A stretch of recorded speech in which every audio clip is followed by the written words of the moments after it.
In this video, I'll show you an easy way to upload photos to Google Drive and share access in 2026. If you find this video helpful, make sure to leave a like and comment a heart. So, the first thing you need to do is open Google Drive.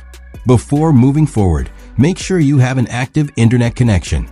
Next, press the plus icon below the camera icon. A bottom menu will pop up. From here, select Upload.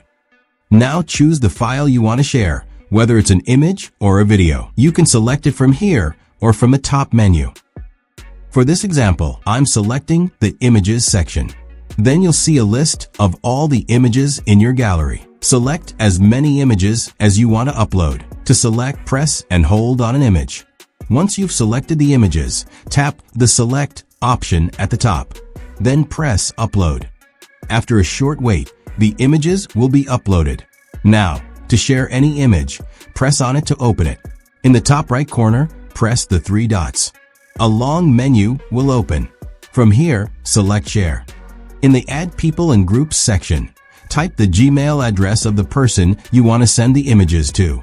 After adding the Gmail, tap the Send icon in the top right corner. The person will get a Gmail notification. Once they open Gmail, they'll be able to view the images you shared. And that's how you upload photos to Google Drive and share access. Thanks for watching, and don't forget to subscribe.